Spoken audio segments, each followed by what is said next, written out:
started right. From our shack to yours, this is Coffee and Ham Radios. We are live in 5, 4, 3, 2, 1. See, I've never done it this way, Tio, and I got to add everybody back into the stream. Oh, you can add them back when the banner's playing. Oh, all right. Well, I think we're live. Good morning, everybody. We are. Morning. How's everybody doing? We got a couple of special guests in here today with Joe Brett and K5ATA, Good Game, Ham Radio, Outdoors, and Bees. Welcome to the stream, fellas. No more bees anymore. Outdoors, bees, and goats.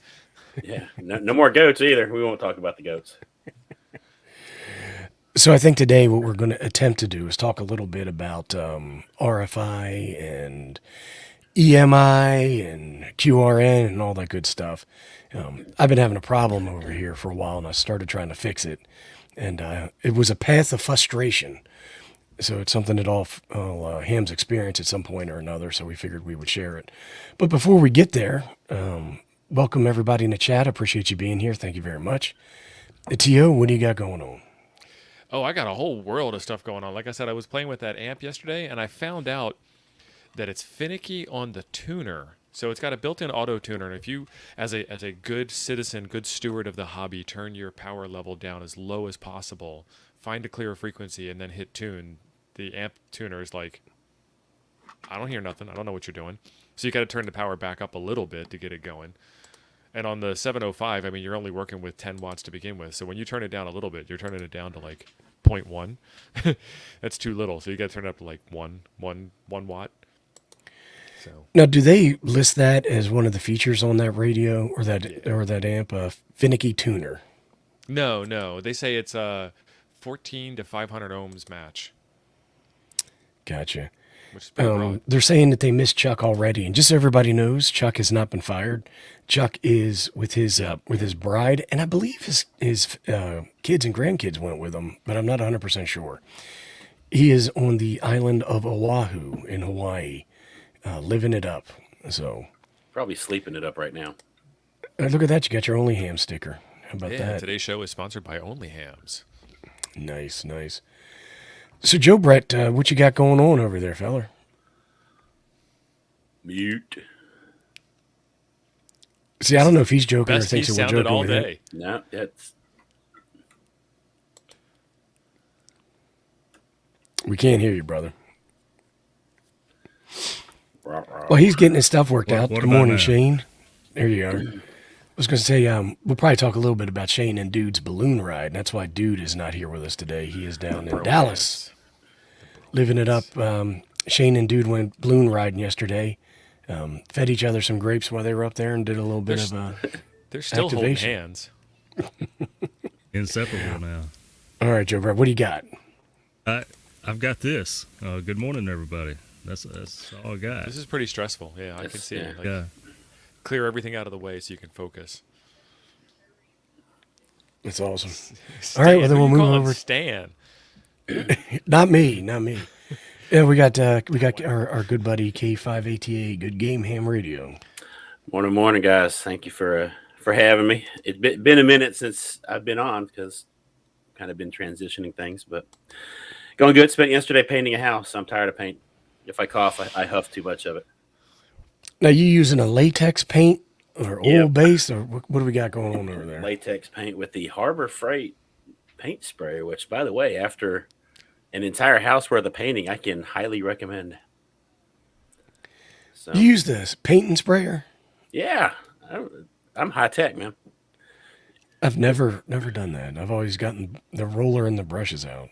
So I wasn't going to do that. I needed this thing done in a day. So I was like, no, we're gonna spray it. And I think I only paid I had to do a video on it because I'll be honest with you, I didn't expect much for $140. But That's That's a what day's you worth spend of on paint sprayer. rollers that you end up throwing out. yeah, I mean that thing was.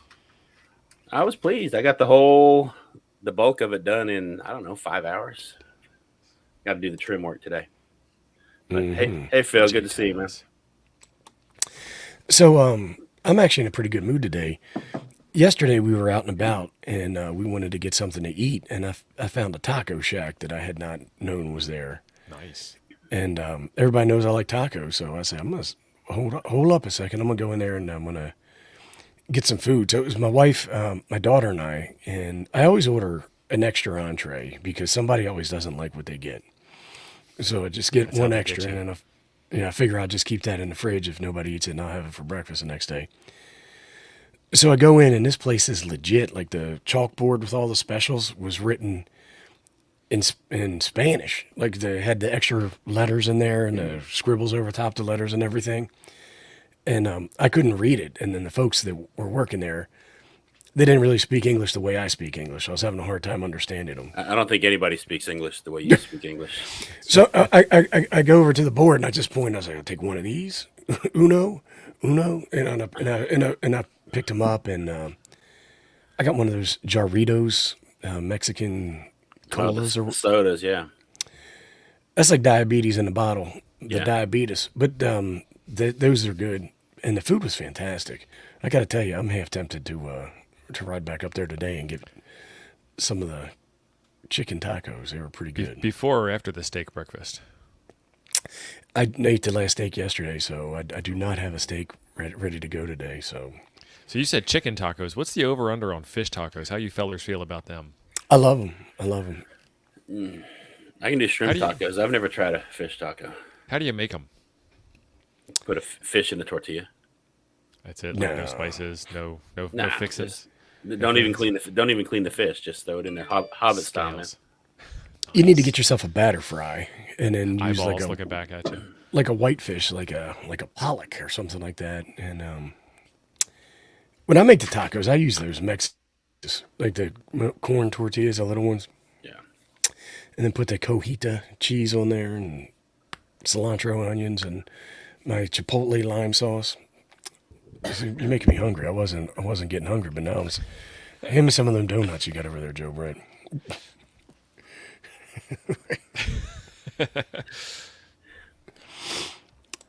There's a couple places in town that does fish tacos. The Mexican place is awesome. I think they use catfish. And Oh, nice.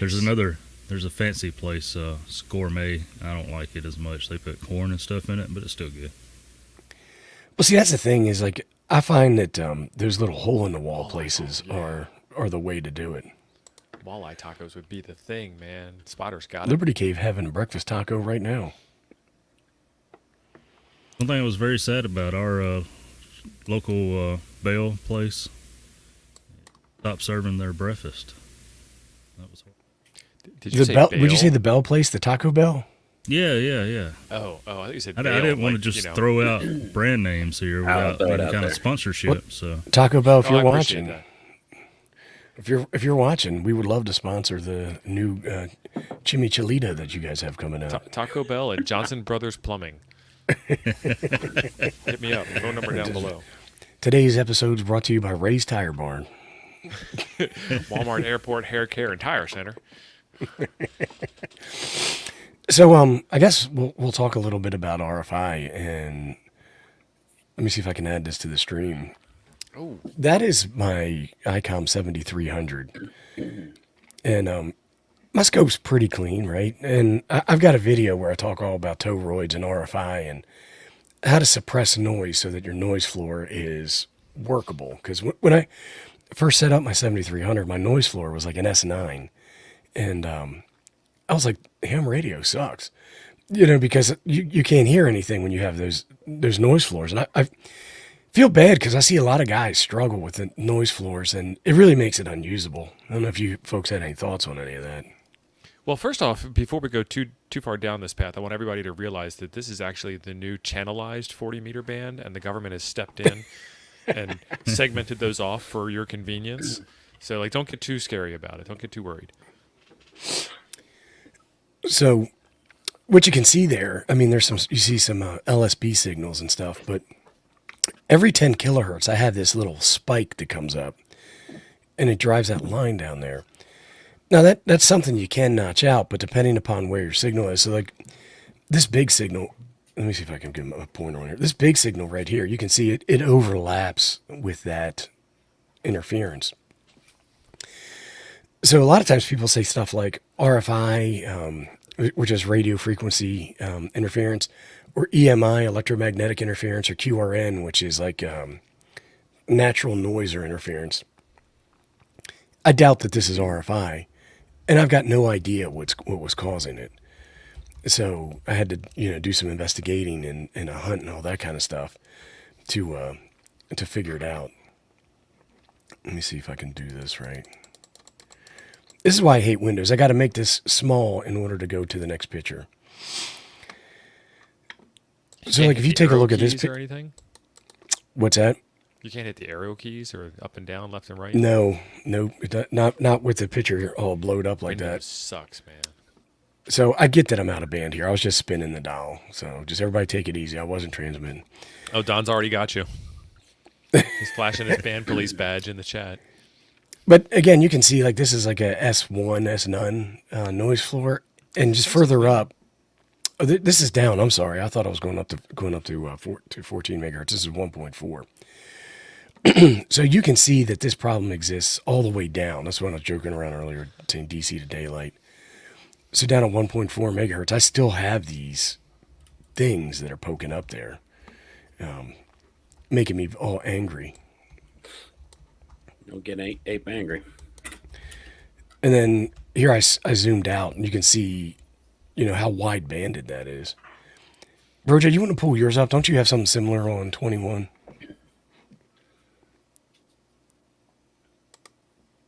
How do I make Brojet Oh, look, that's live. the main guy? There you go.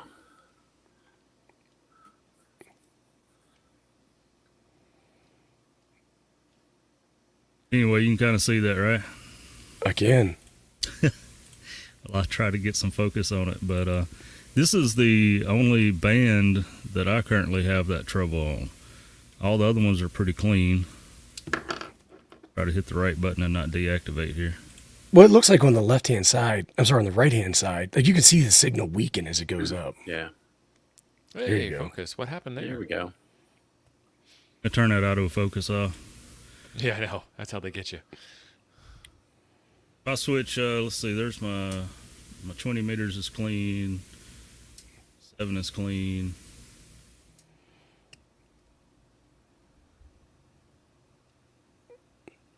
That's the only band, and it never fails. You talked about the signal. Never fails that my DX that's on 15 meters is right on one of those lines. And it just Right. it's just aggravating having to try to. I can notch it out, but it's aggravating. Yeah, well, even when you notch it out there, you lose part of your signal there, and it makes it more difficult. I'm about ready to throw this damn microphone arm in the trash. It keeps. Here we go. I've tightened that thing down as tight as I could get it, and it's still causing me problems. Prepare for an ape fit. Right. Milk and steak this morning. All right, we'll get you off of That sounds the good. solo. Now, do you have problems like that, GoodGame or T.O.? You're out in the country, T.O., so you never have any of these issues, right? No, I ain't got no issues, man. No, I don't have any of them. I don't even have a refrigerator in my house. He's got Where an you ice bury box. stuff. Where you bury stuff in the backyard. Well, yeah, we've got, what do they call that? The root cellar. And then we've got the ice box. And, we just pull some ice out of the frozen lake, and that lasts us until, late July, early August. And by then, And then we don't it have freezes anything again and left. it's September, so you're good. Yeah. Yeah. So here's 20 meters, and you can see it, but it's not as strong, right? But it's still there. And then, oops. How about put people in the chat? Do you all have this problem? With Windows Photo Viewer, yeah. No, I mean, well, that too. But here we are at We had 21, some people say that they've got it. 21 megahertz. You can see it. We're going to go to the chat in a minute and see who's got it, and then we're going to interrogate them to see if they were able to figure it out. So Now, we're see, talking I about, don't. I don't have it, but I'm going to start house hunting in Connecticut here shortly, as soon as this place sells, and I'm going to be that nut job that gets out of the car with the realtor and starts, tuning around to see if there's any noise and whatnot. So, See, and here you can even see it faintly on 10. Yeah. So let's go back and canvass the chat and see what they have.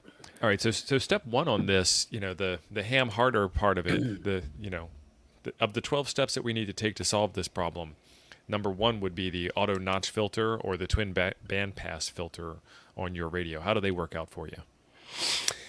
Well, I auto notch it out. That's how I deal with it. So now I never had, I won't say never. I haven't had this problem the entire time I've been a ham. It's a new problem.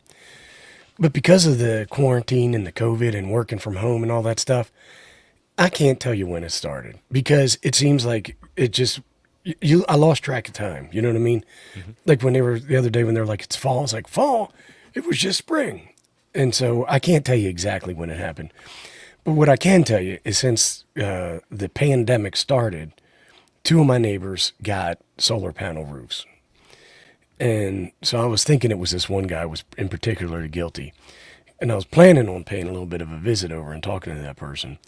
And when I started to really investigate this, I was under the impression that I had this problem all the time. Like it was, whenever I turned the radio on, I had those lines there. So whatever it was a 24/7 something or other. Let's see what we got in the chat. Yeah, Plasma's got it. Don's got it. Spotter's got it. Well, Don's saying ENF will knock that right out. Yeah. I don't know. So that's the notching, and then the next thing that you did was you choked everything. Well, I choked everything before I actually had this problem. So, like, when my noise floor was really high, when I started doing HF stuff, is when I started choking. Like, I choked one thing, I was like, wow, that made a huge difference. What if I choked this? And I went down that road of choking every single wire in the house, practically. And I even bought this jumbo Toroid the other day because I suspect I'm going to need it. But then, a few months back, maybe it was a year ago, I was thinking it was like 6 months ago. Whenever it was, this signal started to show up every so often. And now it's, like I said, it's there all the time, and I cannot figure it out. Jim's saying he wonders if that's a CFK bulb, the fluorescent bulbs. Aren't they CFL bulbs, or is it CFK? Yeah, they're right next to each other on the keyboard. You've seen Jim's fingers. Yeah, I have. So then Don says he's got it. And then sometimes his laptop, as Richard says, sometimes his laptop charger. Well, see, like what I get from like the laptop chargers or like the iPhone chargers is my noise floor jumps. I don't get all those lines. So like one time, Tio, you probably remember it. Like I was operating and all of a sudden my noise floor jumped and I run in the other room and I'm like, what did you do? And my wife's like, I didn't do nothing. And I'm like, you did something. And she's like, I didn't do anything. So I go back, I sit down and I'm looking at the screen and all of a sudden it goes away. So I get them. What'd you just do? And she's like, I didn't do anything. It turns out she was charging her iPhone. And whenever she would put that iPhone on that button charger or whatever it is, it would shoot my noise floor up. The wireless charger? The QI charger? Yes. I think you mean phone or watch because you're holding the wrist. It was the watch. So her watch, you just set it on this little thing and it charges it. That little mag thing. Yeah. Jim is saying CFL. Dave says he's got a power substation about 100 yards from the house and it can get super noisy. Ouch. Yeah, I bet you that can. Kurt's got it on 80 meters. And then Richard says, yes, the lines on mine are from the power supply.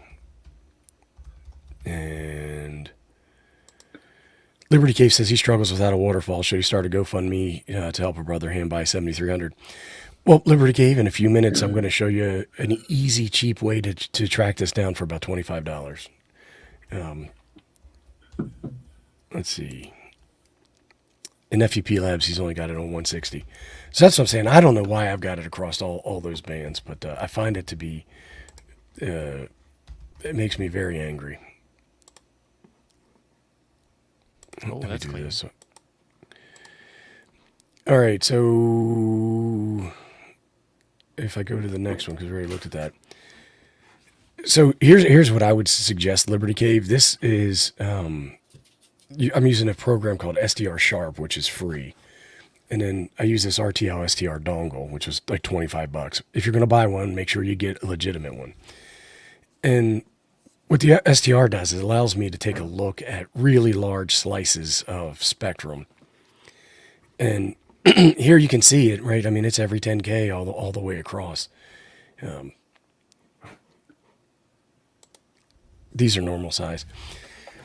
So this picture's really interesting to me because I was trying to figure out what was going on, and here we are where it's at the end of 40 megahertz, 40 meters.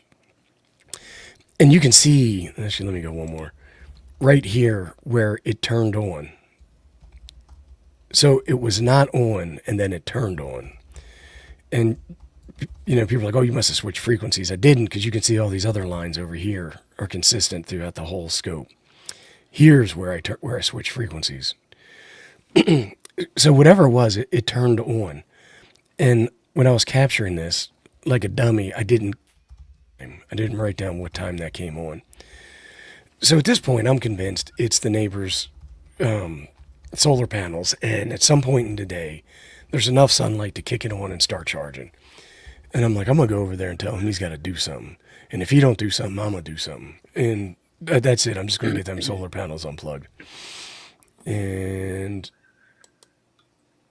oh, this is something else I bought. But let's talk about those solar panels for a second. It turned out not being the solar panels. Now, I did a video about a month ago about filtering because somebody told me that it could be AF broadcast interference that causes that. Which I'd be like, would it really do 10 kilohertz spikes all the way up? Maybe. So when I was playing around with, let me go back. When I was playing around with this with this SDR, I was able to hear harmonics of the AM stations further up the band. So in that video I show, like in the middle of the CB band, I could hear an AM broadcast station, which you should not hear. So I said, I'm going to go ahead and I'm going to buy myself a filter. So I bought this thing, and this is what's called a band stop filter, and it blocks everything within a certain frequency. I got this for 3.5 megahertz and below because I'm not going to use 160. It's just not going to happen, so I don't care about that. So I figured the most low-end noise that I was going to suppress, the better off I was going to be. So I got this for $100 off the internet, hooked it up to the Siglent spectrum analyzer, and I zeroed everything out, so it's all legit. And then this is the frequency response. So I just feed a generic signal in, and I went from 0 to 55 hertz. And what this dip here is, that's not an SWR dip. That is a attenuation dip. So this marker number 1 is at right around 3 megahertz. So basically what it's saying is everything below 3 megahertz is attenuated out and should not be causing me any interference further up because I'm squishing it out. Does that make sense? Yep. So it kind of makes sense, but I got a quick question for you.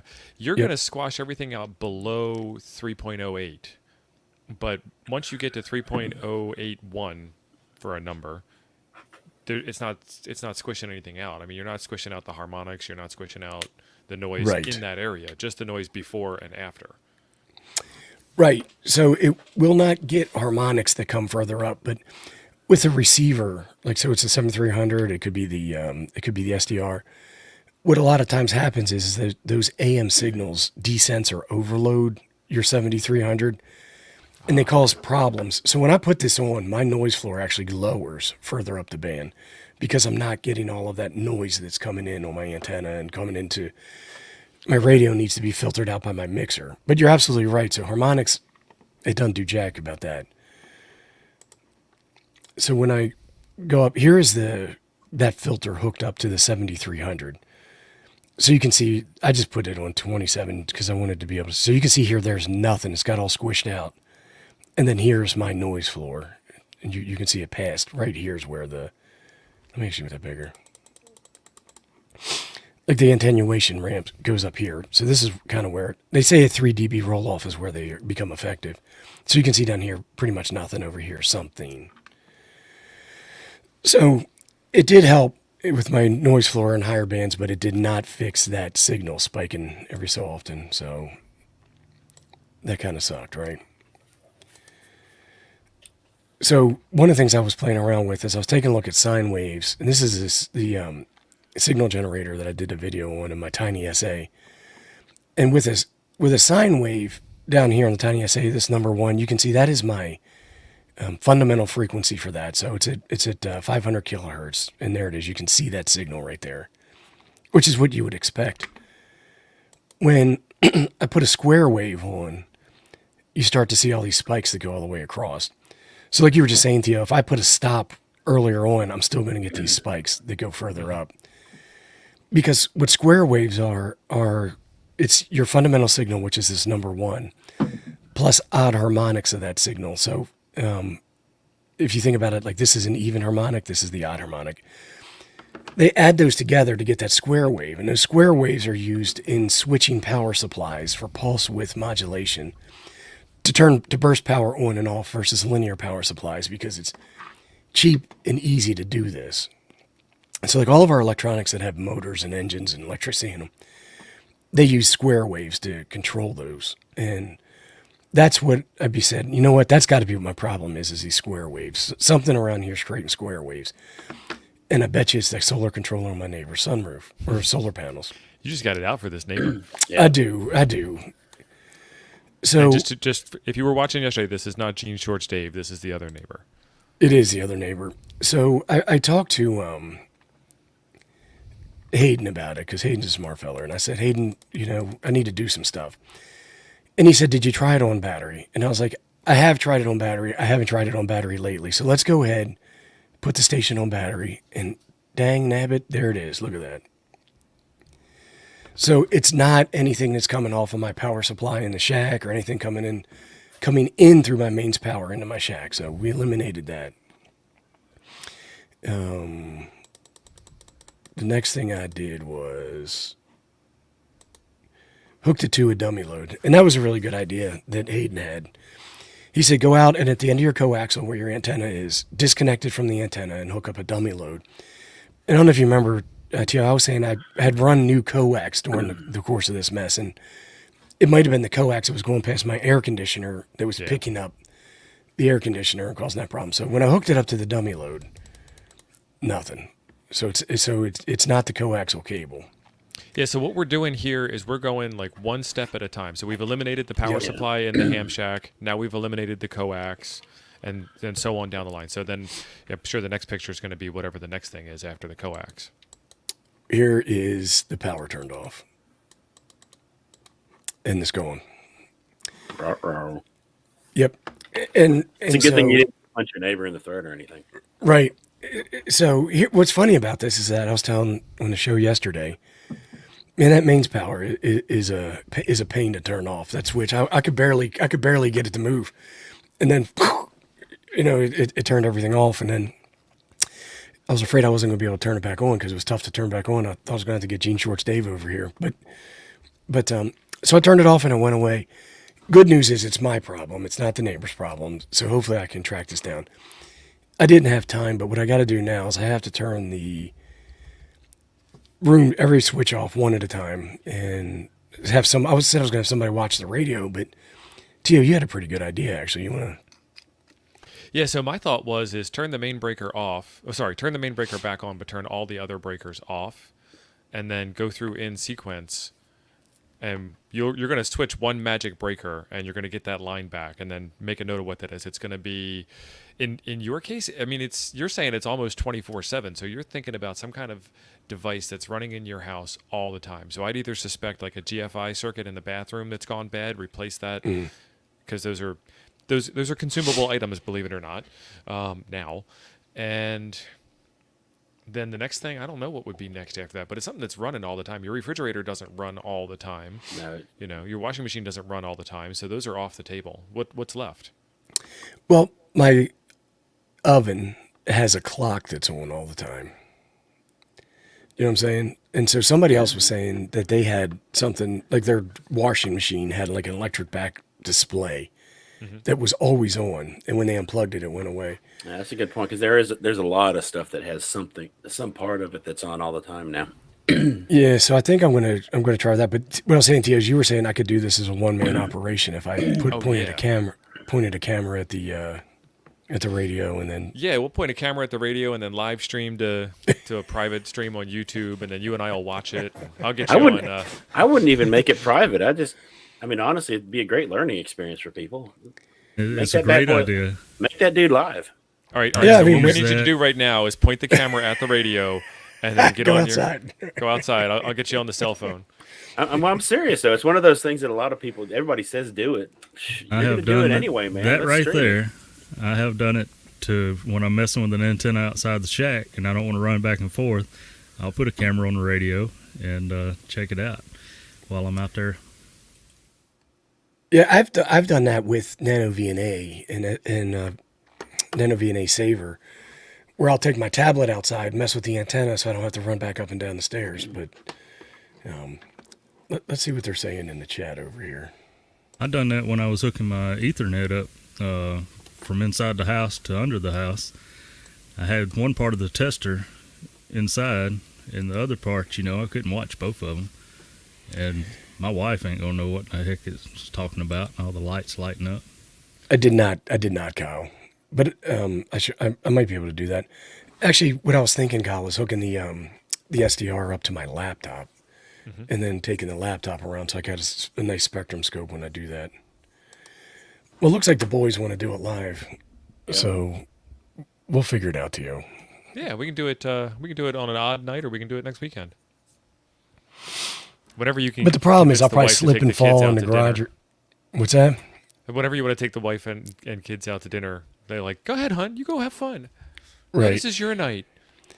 Well, but the alternative was having one of the kids sit here with the FRS radio, and but then would turn into, "Are we done yet? What's the hold up here?"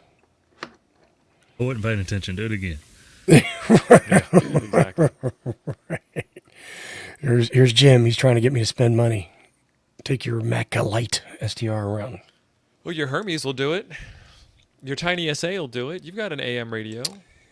I took the Tiny SA around out back when I was convinced that it was the neighbors. I'm sitting there pointing it at his solar panel. I'm lucky he didn't come outside and shoot me or something like What are you that. doing? And it looks like Robert's saying that he had a really bad cord that was giving him some grief over there. You know what? We can't do it live. Because in order for me to turn off the electricity, my internet's going to go. 2 cell phones, man. You got this. Hotspot. You know what? I think I do have a new hotspot. Well, Yeah, we can make it happen. yeah, we'll have to figure something out. Jim's saying use the Tiny SA. I did. I'll have to figure something out. I think we're going to go the route of turning stuff off, starting with the laundry room, because I think that's the primary culprit.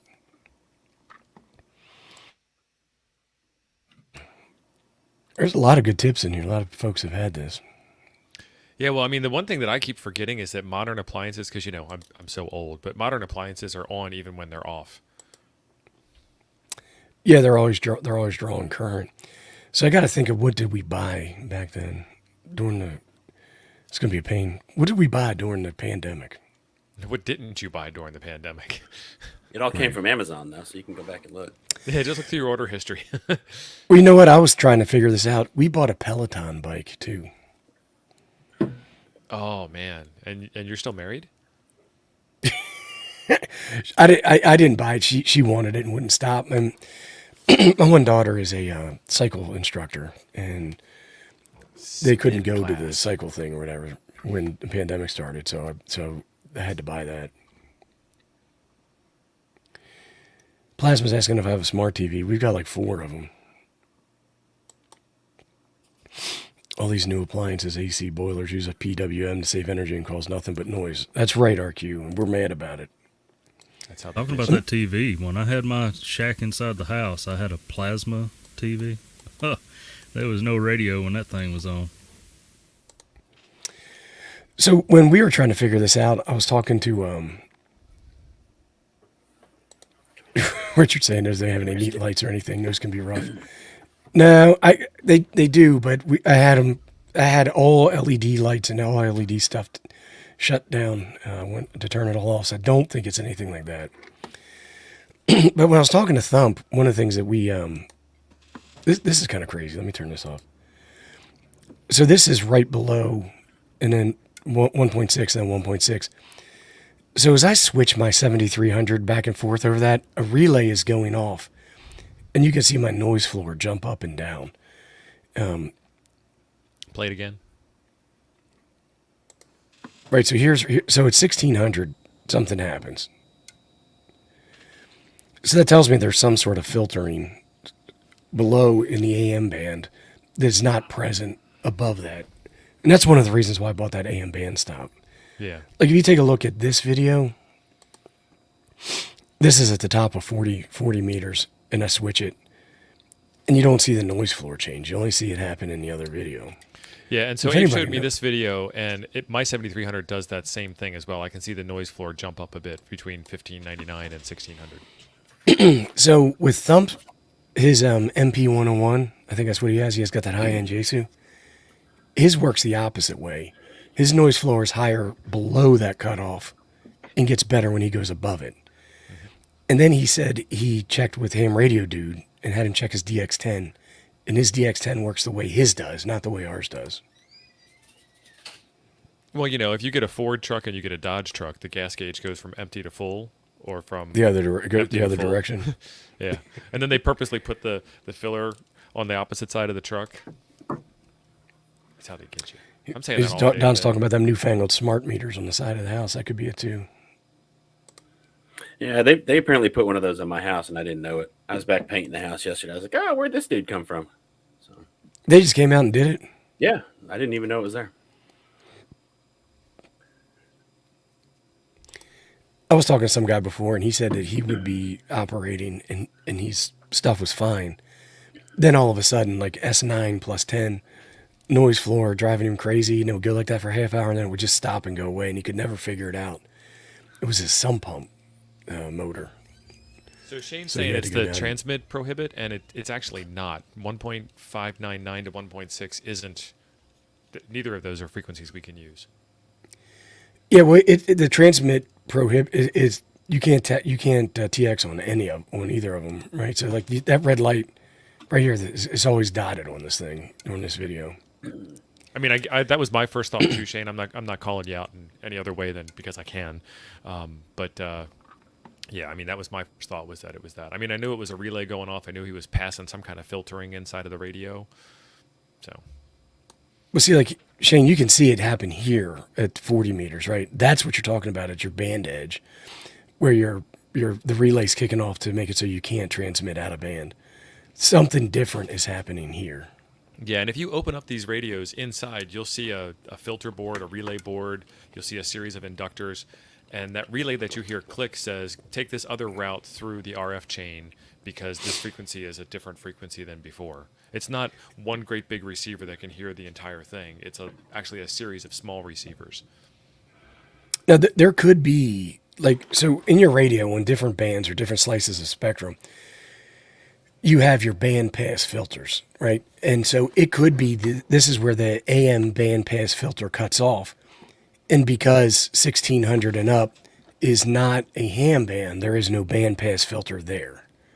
That could be what it is. I'm not saying there's a problem with the ICOM or anything like that. I'm just saying I found this interesting. And this jump in noise floor did not happen on my other radio. Yeah, so it's a design accommodation. They probably Yeah. want you to get good sounding AM radio, so they put some effort into that. But right above the AM band, right below the 160 meter ham band, there's not much. There's nothing there. So why In spend terms of extra money? filtering, right? Yeah. But that's my story where I am so far, and then I guess the next video we'll figure out how to track this down. Is it squirrel time yet? Liberty was getting flustered. He's getting squirrely. We can squirrel. Let me get rid of this thing from the stream. Now we have to just kind of figure out what to squirrel about, though. That's hard. Well, See, Liberty, pick something. we can't force it, man. The only thing I would talk about is GoodGame's new role. What's going on there? Sorry, I was piddling with the radio. I do have noise on 80 meters, but not much. Still kind of getting used to it. A lot of work to do. A lot of fun. I'll tell you, I absolutely love it. But I'm busy. Things are obviously switching around for me with the move, and in fact, I was supposed to take the green screen down already because we're trying to pack the house and sell it. And I don't know that the green screen makes it look like it's something somebody wants to walk in and look at and buy. So Nice, Kevin. Thanks. but still kind of acclimating to things and getting stuff done. So are you telecommuting up there? I am. I'm down here about 5 weeks, and then I go up there for a week. So I'll be doing that through May, June. I have to be up there full time by July, but it'll be before then, I'm hoping. So I think we're talking about a subject without actually defining what the subject is. So GoodGame recently got a promotion and moved over to working for the ARRL directly, and we were just talking about what that move looked like. yeah, my new official title is Education and Learning Manager. So I head up that department and helping build out the Learning Center, which is going to be awesome, and help get radio in schools, which is kind of my thing. It was a little bit bittersweet because I had just gotten things rolling with testing with the Padawans and stuff this year, and had several kids test and upgrade, and then this kind of fell in my lap, and I was like, but they were gracious enough that they're letting me telecommute so Jerica can finish her senior year, because I said, no matter what happens, I'm not going to take her out of her senior year. Mm-hmm. So, I spent my life moving every 3 years, and I'm not going to make her do that. So, and they were very gracious. They said, well, we can still make that go. And so, now I get to, I head up the Teachers Institutes and stuff like that. So, Well, you're teaching teachers now too, right? I mean, yeah, that's part of the...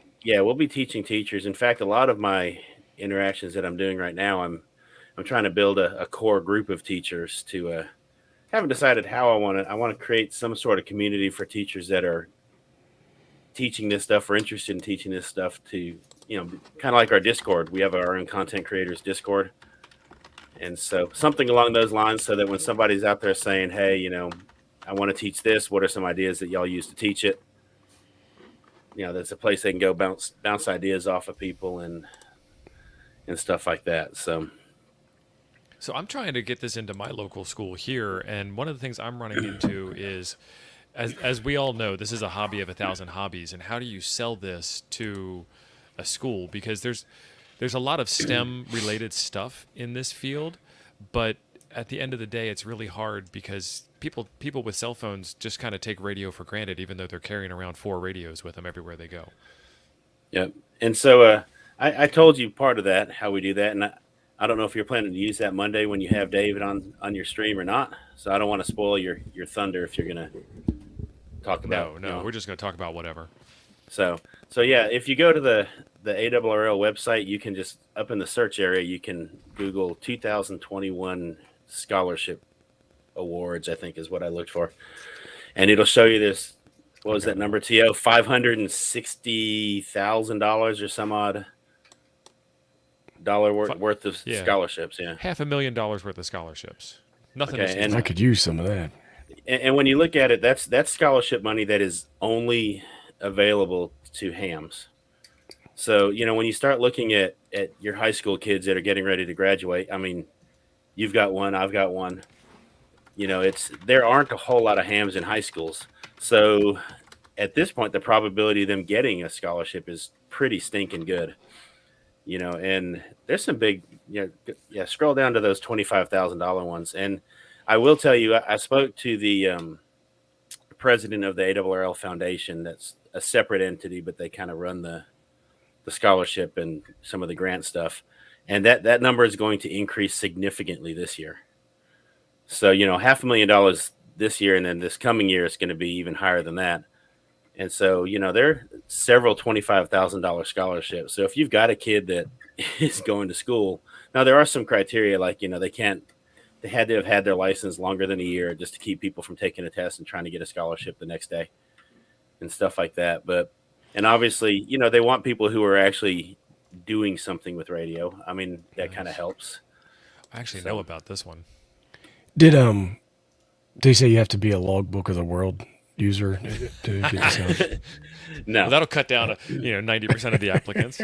So, but it's a great program, and they also have grants and stuff for teachers and stuff like that. So, I will say that if you do know a teacher that is out there that's even thinking about teaching this or trying to get this into the school, have them shoot me an email.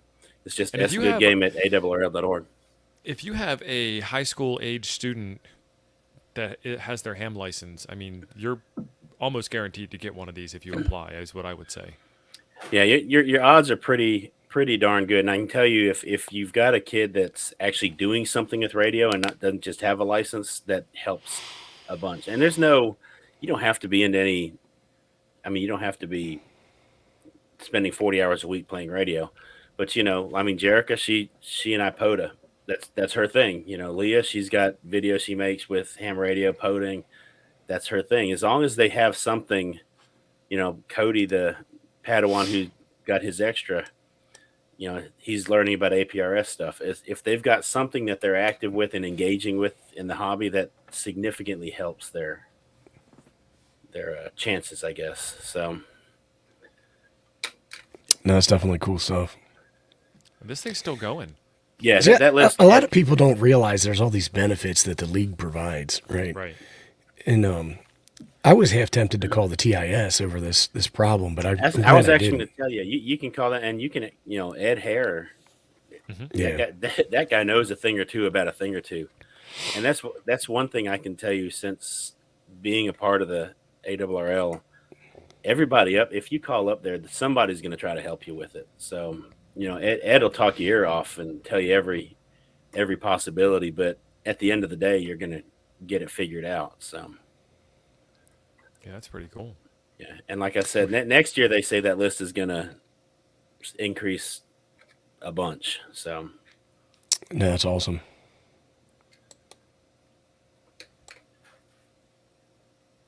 Yeah, how old is that? 64,250. Yeah, and like I said, I can't tell you the exact amounts, but the guy that I was talking to said, well, it'll be a huge increase over that. So it's more money to give kids trying to go to college. So Mike's saying that they had a ham radio program here at their little high school we're in for a couple of years, and then they stopped it. He doesn't know why. He needs to find out. When I was in high school, there were some hams that went to school, and I assume they had some kind of club, but I don't remember it being a thing that was sponsored by the school, but I could be wrong about that. And I don't know that it technically doesn't have to be sponsored by the school. It can just be a group of kids that, because a lot of times you're right. A lot of times schools don't want to have it there because of liability. And, you get all these guys showing up on campus and stuff like that. And having just come out of teaching, I get that. One of the easiest well, like ways I was thinking about it, to like how like we had like the chemistry club and then the glee club and all that kind of stuff. chess club. I don't chess club. I don't remember there being a ham club. That doesn't mean there wasn't one. I just don't remember it. So, but it's like I was telling T.O., if you're hitting a wall trying to get people or trying to get into a school, you just print that sheet off and slide that thing right across the desk to the principal or whoever the administrator is you're talking to. And you just explain to them, look, this is money only available to people who do this. Not everybody gets to apply. You have to be a ham, and this is their way to do it. This is opening up those doors for those scholarships. And as sad as it is, when it comes to administrators and stuff, money talks. And so there it is. And I mean, you don't even have to. There's grants and stuff you can get for equipment. I know through our department we have grants, and then the foundation also has grants where you can get grants to get a station. So. You don't even have to outlay a bunch of cash to do it. No, that's cool. What do you fellows got on the agenda for the rest of the weekend? Painting a I'm porch. going to a local apple orchard. It's apple picking time here. So we're going. I'm thinking about going back up to that taco stand. I figured. I think Joe Brett's going to come out here and buy my house today, aren't you, Joe Brett? No, but I can send a realtor out there. So as long as he's good at selling house with land, I got 20 acres to go with it. So He just started, so he's got a great resume. No failures. So you're not looking to move though, are you, Joe Brett? No, I like my little spot. I got a big spot. That could be better. That couch on your front porch just finally got worn in just right, man. It's going to take a couple of years for you to move now. Yeah. So Plasma Storm. No, I'm not. Now, as far as the Padawans, I'm kind of handing that off to Curtis, who's in. He's been in my streams a good bit. He's going to take over as we don't know whether he's going to actually fill the job that I just left or whether he's going to just do it as a club. But anything that comes to me, in fact, Radioddity just sent me some, or I just got the shipping notice. They're sending some radios for kids, and those are just going straight to Curtis. So, like I said, I'll still be here until next summer. So anything that comes in, I'm just giving to Curtis to give to Padawans that way. So I look at my new gig as kind of trying to propagate Padawans everywhere. That's cool. Now, what did the parents at the school think? I mean, obviously, the parents of the kids that took to ham radio and flourished with it are probably like, "This is great." But was there any other perspectives? Not really, because it was an option. It's not a mandated thing. It's like, that class it was almost like doing centers back when you're in elementary school. If you didn't want to get your license, that's fine. You can still learn to start, or you can still do this other stuff over here and not get your license. But a lot of the kids end up, especially once the first kid or two got their license and they got that radio in their hand and started talking, and I let them run around the building talking. And they probably love that. Yeah, then all of a sudden everybody else wants one too. So, but then when that kid starts asking for 7,300 for Christmas, you're like, "What?" So, actually, funny, Cody, I ran into him at Huntsville, and he was over there talking to Ray Novak, and Ray's like, so, what are your interests, this and that and the other, and he's like, so what's your next radio? And Cody's like standing there drooling over the 7,300. I was like, come on, Ray, help a brother out. But you should tell 7610. What's a 7610? But no, some of them are getting bigger, better radios, and some of them are just kind of cruising along with what they've got until something else. Yeah, Cody seems like the kind that would want to keep moving pushing that needle, right? Yeah. So yeah. So real quick, we got a question in the chat from David Davenport. He says, "What would you suggest to get a 7-year-old interested in the hobby?" And I will give you like the number one rule to get any youngsters interested in the hobby is do not push the test. Go out, have fun with ham radio, get yourself a GMRS license or a set of FRS radios, go to a campground, let them roam with the radio, let them play with it, let them get that taste. And then when they finally come to you, and it may be a while later, and they say, "I want to get my own call sign," get that big old smile on your face and show them hamstudy.org and go through some of the questions with them. But for my kids, it was let's do a contest on the weekend, let's go out and do a Parks on the Air activation, and that set the hook. Yeah. And now I know why this is fun, as opposed to here's a 300-page book, go study, and then we'll talk. Yep. Let them talk, and play on the. I mean, Jerica started out sticking pins in a map, and she had her technician license, and she didn't have any interest in upgrading to general until she and I activated a park, and she was some kind of mad that she had to use my call sign. Yep. And she's like, whoa, wait a minute. I'm like, whoa, upgrade. That's how you got to do it. And the next week she was a general. So put the carrot before the horse, not after the horse. That's a pretty good idea. And we've got another great idea coming from the chat too. We do, and Joe Brad is getting all fidgety over there. Joe, they want you to do the shout outs, and I mean, you got to give the people what they want, right? Hello, everyone. Shout out.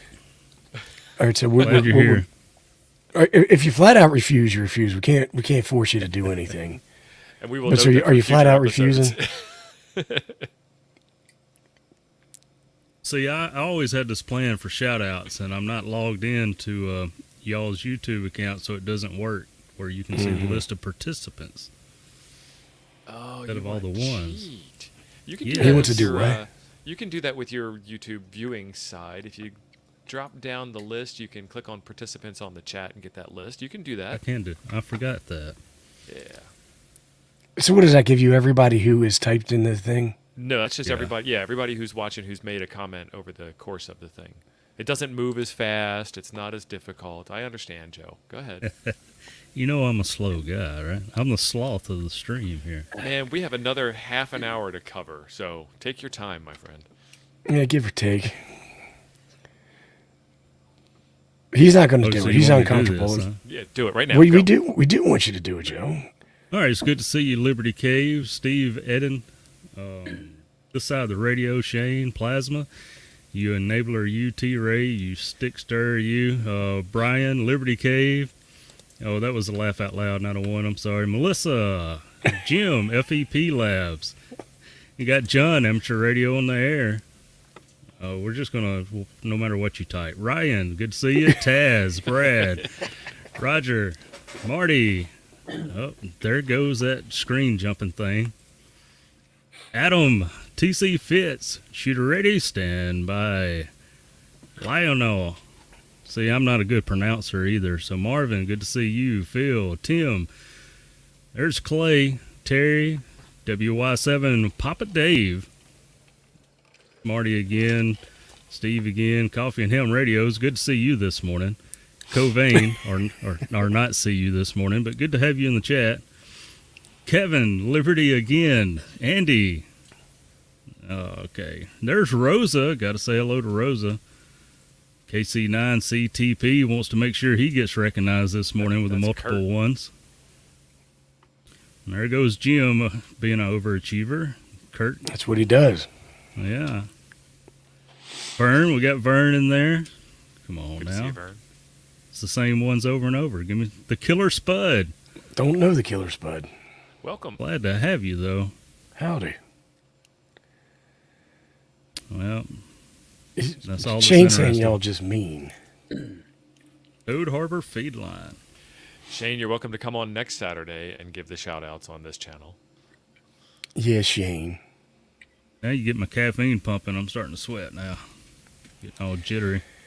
Then you took Yeah, that so plan. for me, the next thing I got to do is I got to clean up this ham shack. I got some videos I got to shoot, and it's a mess in here. It looks like a bomb went off, and then a bomb went off, is what I always say. Hello, Mel, and hello, David. Okay, I think that wraps it up. So you just put up an 80-meter loop, didn't you, Joe? I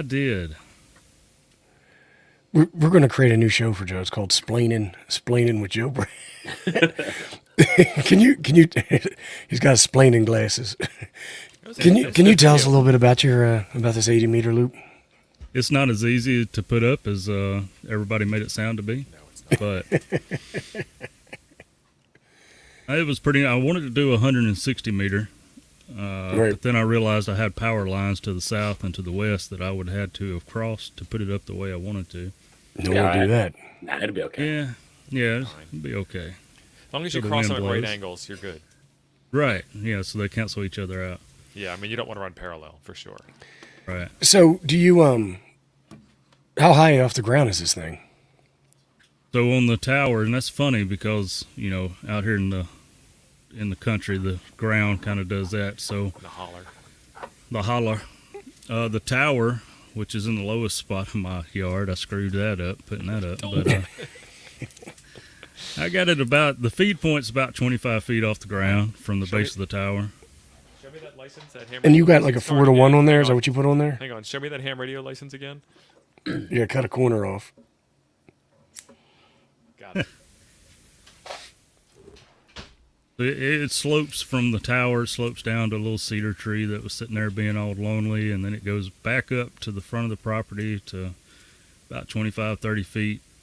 Goes across the driveway, and I had to actually raise it after I got done. I said, UPS truck's not going to clear that, so of course I needed to get that up higher. UPS truck came the next day and did clear it. So this thing goes all up and down, up and down, up and down is what you're saying here. Slightly, at a sloping angle, yeah. And now, how long is the wire? Is it 80 meters long? Well, I don't measure in meters, but it's about 265, 266 feet. And what kind of wire did you use for it? 14 gauge stranded, THHN or whatever that is. And then the results, are you happy? Are you happy with it? I'm very happy. I got lucky when I raised it up to test. I only soldered one side to the balun, left the other side just mechanically He almost said that right. soldered. And anyway, I haven't had to take it back down for any tuning. It works great. I don't even have to tune it across 40. Yeah. Nice. So what do you get? 80, deep 40, 20, 15, 10? I get everything 80 through 6. Nice. I don't know how it radiates on 6, but it tunes great.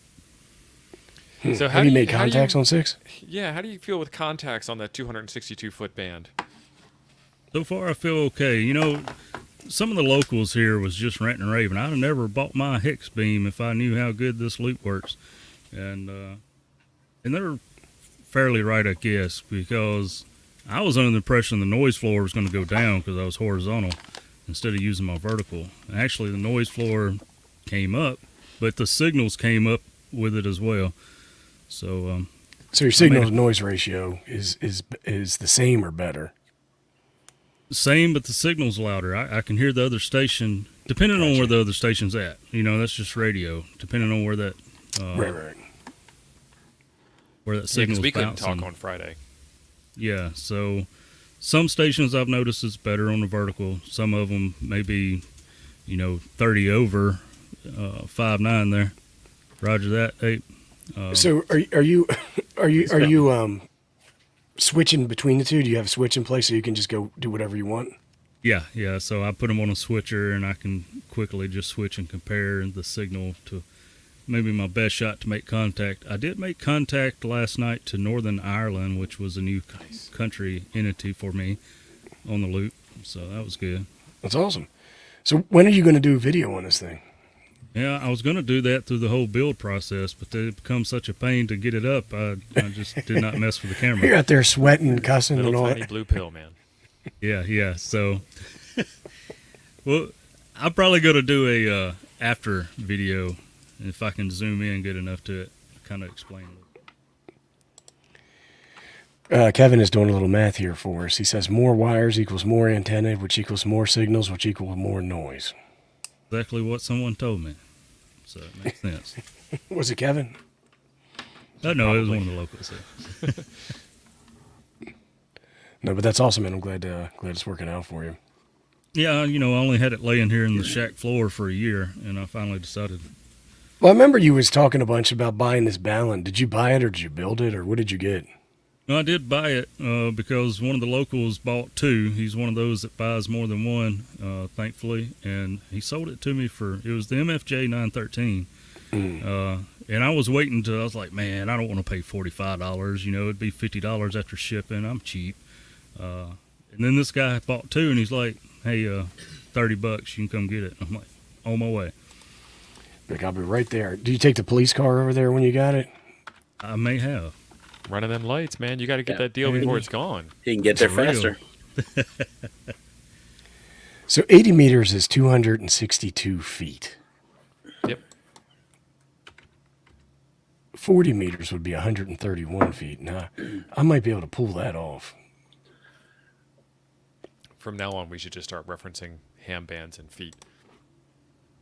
Right, I'm on the 131 feet band. Yes, I had to rack my brain how to count that high anyway, So I got. Did you have Google one? Maps. Is that one strip of wire that long, or did you have to piece it together? That's all one strip off a 500-foot spool. So what I done was took Google Earth. You just got that great measuring tool. And I was like, just how accurate is this? So I knew exactly how long my house was. And so I measured from one eave to the other, and it was just less than an inch off. Nice. So The that's Google pretty Earth good. was? Yeah. Yeah, So that's what measured- I use is the Google Earth to figure out where the antenna's going to go in the backyard. Yeah, so I ended up measuring from my tower to my neighbor's electrical pole was 266 feet on the Google map. So what we done is, don't mind me, I'm just stretching some wire. Don't turn the mower on yet. So when you we're putting that wire up, is this thing square? Is it triangle shape? Is it octagon? What is it? My surprise, it was actually a lot more square than I thought it was going to be. And there's only one leg that's a little out of square, but most part, and I say square. Let's say rectangle. Let's be real. Probably more of a rectangle. Rectangular. Got me a rectangular loop. I guess GoodGame probably could tell us what that official word is when one side of the rectangle is actually slanted in. Obtuse. Is that a or something. rhombus? Good game, is it? I think that rhombus is when they're all kind of Oh, okay. catty cornered. I think. Theo must have got, like I said, must have got emotional and left. Yeah, he's upset he doesn't have 262 feet of wire in the air. He can do that. I'm always yelling at him about that. And then he put up that 160 meter doublet, and but it's so far from his shack, he doesn't have coax to run all the way out there. But when he was making that antenna, I was talking to him, and he's like, Ape, there's freaking wire everywhere. Because I guess 160 meters is a hell heck of a lot of wire. And so Kevin Jeep World is mentioning the price of a spool of 500 foot. And I was lucky on that. One of the local thrift, what do you call them, where they buy overstock and closeouts. They had this 500 foot spool for $25. For a 14 gauge, that's pretty nice. Yeah. Hit the dirt cheap. I'm always looking for that deal. I used to use this wire all the time. It's cheap. It's called Gear IT. Yeah. And it's double. It's twin line, right? So you actually get two pieces of wire, but this is 200 feet, and this is probably $25, but it's really 400 feet of wire because you split it. But I have had problems with it stretching after a while, being up there, and you have to go and cut a foot or two off. All right, I'm back, Joe. What'd I miss? We thought you just put up your 80 meter loop or something. Oh, I did. Yep. I just real quick, and I was contacted laughing at you when you were cutting 160 and you had all the wire piled up on the desk. Oh yeah, that was a lot of wire. You used DX10 for that, right? I did. Yep. I hate cutting wire. It's the worst because you can't uncut it. I mean, you can, but you can't. I lay out the metric tape measure, and I go out the shack down the hall, and I got to measure out 15 feet and then measure out 15 feet. I should take it outside and do it that way, but measuring out the wire is the worst, especially when you start talking a lot of it. Talking about wire, and then one of my concerns is being the stranded wire. Naturally, it's going to stretch over time, right? It sure is. Oh, ask Ape all about stretching wire. Yeah, so is this polystuff stuff you talk about a lot? Is that the stuff that's got the little metal cable in it, or steel, copper clad steel? Yeah, I'd say check again before you take my word for it, but I believe this stuff does have some steel in it, so it's harder to stretch. But it's also like this wire is like super rigid and has a ton of memory in it. A lot of people were using it for portable antennas, but I'm not entirely convinced that's the right thing to do because of the memory problem in there. I guess it depends on how you're going to deploy your antenna. If you're going to put it under tension, it should straighten out. But for this is what I'm going to replace the element of my half-fed end wave. Half-fed, you know what I'm talking about. Yeah, Man-fed half-wave. Man-fed half-wave. I'm going to use this wire to do that, and hopefully it doesn't stretch because, I stuck my finger in there and it got stuck. I thought it was going to be a problem. I thought you almost blew out your O-ring. That's what it looked like. That was serious. Well, I was like, my hand's going to be stuck in this spool of wire to the streams ending, boys. You got a left-handed mouse too, man. It's like, give me. I use my right hand. And I got this habit when I get up from the desk and I walk away, like I look for all the stuff that I'm going to need, and I put the mouse in my pocket all the time. I don't know why I do that, but it's your EDC mouse. Yeah, just pick it up, put it in my pocket. I thought I was going to be in trouble there. All right, well, we got anything else? Or are we gonna shut it down? Good. I'm out of coffee, so My wife just started her exercise tape, so I got Julian? time. Yeah. The Jillian tape. She's out there sweating to the oldies. Arnie, I'm not sure which wire you were talking about, but I'm going to be careful not to get my hands stuck. And the G-Tech Careful, or whatever. very careful. This is Polystealth. I don't know if that's going to come across on there. And I got it from the Wireman, thewireman.com. This is 500-foot spool of it. I have used this when I built a Shorty 40 antenna. I used it and I was really happy with it. So I'm going to use it for that end-fed half wave. And then the other wire that I use is this Gear IT speaker wire. And you can get this off of Amazon super duper cheap. So with all the new fancy antenna stuff you got going on, Joe, are you able to get on 60 meters yet? No. I mean, No. am I able to? Probably with the external tuner, but why hook up the external tuner when the internal tuner on my 7300 is tuning everything I talk on already? Yeah. That's a lot of work just to talk to one guy. You're What talking is that, about like 3 channels? I guess Is it one of depends those where up that to guy is too. Yeah, and then that guy, let's take the guy out of it. But my band plan says 503.50 for voice. And then this other guy's going to come in, but is that dial or center frequency? And that's talking frequency. I don't know. There's a lot of Joe's getting all complications just to get scientifical. on this band, you know? So confusing. Just give me a frequency. And is it okay or not? Don't And give he me a goes back with- frequency. He Then goes have back to with do channel math. 4. Like channel 4. What the WTF is channel 4? Oh crap! That guy's in the chat. My bad. Hey, You got to how have you all doing, kinds Joseph? of rules for operating on 60. I'm just saying I'm not messing with 60 meters, and I'm okay missing out on that. He's a 60 meter ham and he's okay.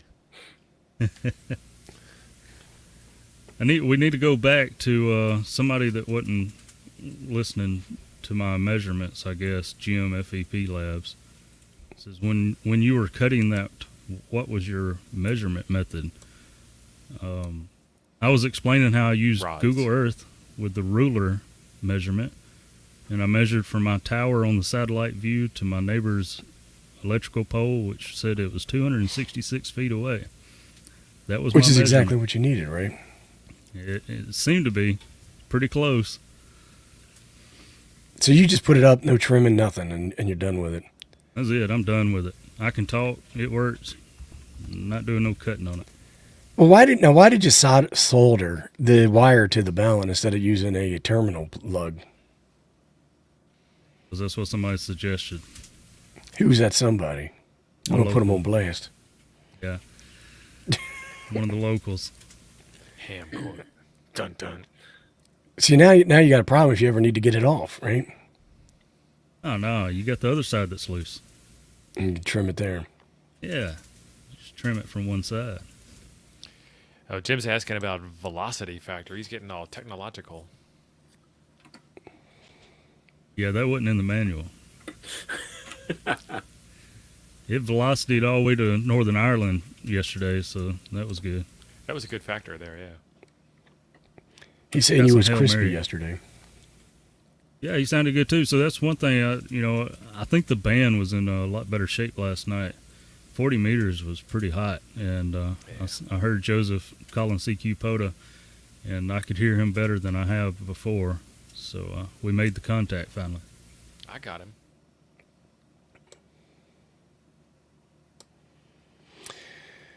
All right, well, I think that's going to wrap it up. So let me say thanks, guys, for joining the show. I appreciate it.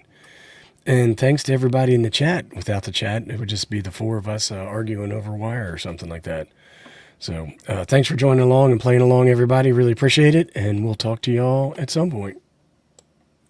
7-3, everybody.